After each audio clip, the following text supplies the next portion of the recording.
to speak to you today about the way we create sound.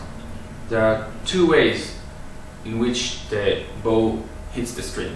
One is from the air, and one is when we touch the string before we move. I found the second technique to be much more secure, because the first one, like a plane which is landing, there's always a hit. You never really control when you touch the string, and it can create scratches or just lack of control. And so today I'm going to speak to you about 2 or 3 exercises to help you perfect the second technique.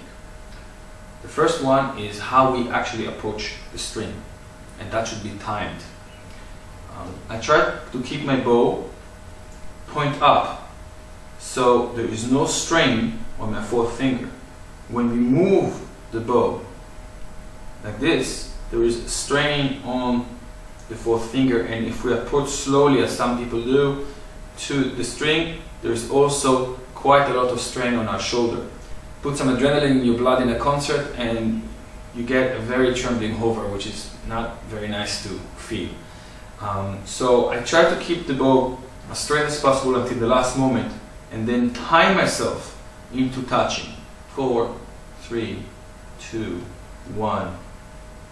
So I move just before. 3, 2, 1. Touch, and ready to go on the 0 when we start. This is also very good to exercise in the beginning of every piece, no matter how you start, because many times in the exercise room we don't think twice and we just start to play. Then we are suddenly on the stage, excited before the performance, and we're suddenly being timed in, either by a conductor or by the piano or by our fellow quartet members, and this work is very important. So this exercise number 1, to time yourself in different places on the bow. Here I would like to remind you to use the natural weight of the arm, feeling that it's going forward. It's a little bit like swimming, because the bow is made to bounce, and if we just twist and turn, then we create a bounce, especially here.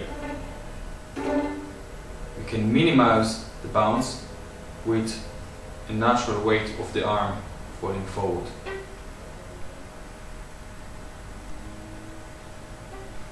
The second exercise is about how we actually start the sound. If we put too much weight, it will be a scratch.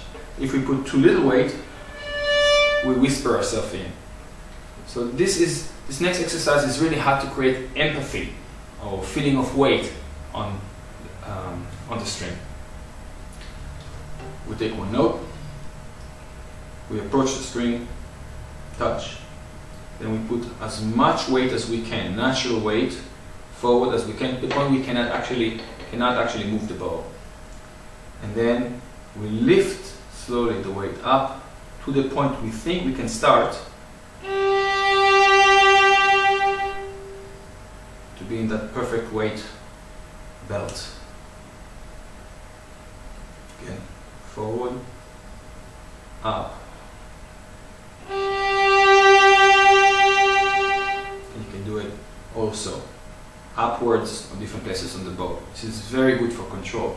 You can then start to play with, when you start the vibrato, you can start much later.